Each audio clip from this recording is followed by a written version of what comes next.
آج آپ کو بتانے والے ہیں کہ بھٹو صاحب یعنی ایک عظیم لیڈر جو عوام کے لیے مسیحا تھے، اور جس طرح آج عمران خان کی پاپولیرٹی ہے اسی طرح اس وقت ذوالفقار بھٹو کو لوگ چاہتے تھے، لیکن ایسا کیا ہوا اس کی وجہ سے ان پر ظلم کے پہاڑ گرائے گئے۔ آئیے آپ کو بات کو کھولتے ہیں۔ شادمان سے ایک گاڑی ماڈل ٹاؤن جا رہی تھی، اس کو ڈرائیو کر رہے تھے اس وقت کے پاکستان پیپلز پارٹی کے رکن اسمبلی احمد رضا قصوری صاحب اور ان کے والد نواب محمد احمد خان قصوری ساتھ بیٹھے تھے۔ جب یہ گاڑی شادمان کالونی کے پاس پہنچی تو گاڑی پر مسلح افراد نے فائرنگ شروع کر دی۔ احمد رضا قصوری جو کہ گاڑی چلا رہے تھے سر کو نیچے کر کے گاڑی کو بھگانے لگے، لیکن بدقسمتی سے اس وقت ان کے والد صاحب نواب محمد احمد خان کو سر پر گولیاں لگ چکی تھیں۔ انہوں نے نواب صاحب کو ہسپتال پہنچایا، لیکن تب تک وہ خالق حقیقی کو پیارے ہو چکے تھے۔ پولیس نے احمد رضا قصوری صاحب سے پوچھا کہ آپ کو کسی پر شک ہے؟ تو انہوں نے وزیر اعظم ذوالفقار علی بھٹو کا نام لیا، کیونکہ اس وقت ان کے اختلاف چل رہے تھے۔ تو پولیس نے ان کے شک کی بنیاد پر بھٹو کے خلاف FIR درج کر دی۔ پنجاب حکومت نے اس کیس کو ہائی کورٹ میں درج کروایا اور ایک جج پر مشتمل کیس کی رپورٹ جاری کی گئی، جس میں نامعلوم افراد کی شناخت نہ ہونے پر کیس بند کر دیا گیا۔ پھر ضیاء کا دور آ گیا، یعنی بھٹو صاحب کی حکومت کے خلاف مارشل لا لگ چکا تھا، اور یہ کیس اس بنیاد پر دوبارہ کھول دیا کہ فیڈرل سیکیورٹی فورس جو کہ بھٹو صاحب نے خود بنائی تھی، اس کے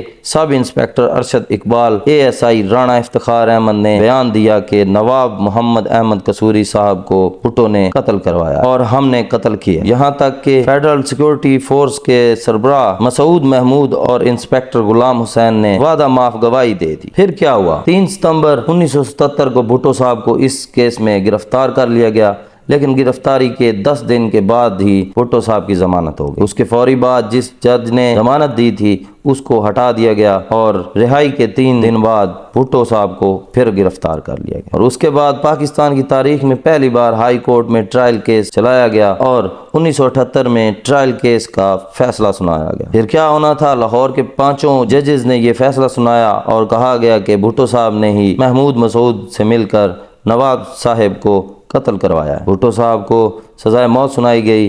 پھر اس کیس کو سپریم کورٹ میں چیلنج کیا گیا۔ سپریم کورٹ میں 9 ججز تھے، ایک جج ریٹائر ہو گئے، ایک بیماری کی وجہ سے رخصت پہ چلے گئے، ججز کی تعداد ٹوٹل 9 تھی۔ سپریم کورٹ میں یہ تو ہو گئی وسیم بدامنی صاحب کی رپورٹ، پر اس کے علاوہ بھی بہت سے مسائل تھے جن میں امریکہ بھٹو صاحب کے براہ راست دشمنوں میں سے ایک تھا۔ بہت سے بیرون ممالک اس سازش میں شامل تھے اور بہت سے اندرون ملک کے دشمنان سہولت کار تھے۔ یوں پاکستان کے غریبوں کے بارے میں سوچ سمجھ رکھنے والے لیڈر سے محروم ہو گیا۔ بھٹو صاحب نے پاکستان کے لیے بہت سی قربانیاں دیں، پر وہیں ان سے کچھ غلطیاں بھی ہوئیں جو کہ انسان بے شعوری میں بھی کر سکتا ہے۔ جو بھی ہے اب وہ اس دنیا میں نہیں ہے، اس لیے ان کو اچھے الفاظ میں یاد کرنا چاہیے، کیونکہ اگر ہم کسی کے لیے دعا کریں گے تب ہی ہمارے لیے کوئی دعا کرے گا جب ہم اس جہان فانی سے رخصت ہوں۔ اگر میری ویڈیو پسند آئی ہو تو چینل سبسکرائب لازمی کر دیں، اور مزید سیاسی و غیر سیاسی ویڈیوز دیکھنے کے لیے گھنٹی کا بٹن جو کہ آپ کے رائٹ سائڈ پر ہے اس کو لازمی دبائیں۔ اللہ حافظ۔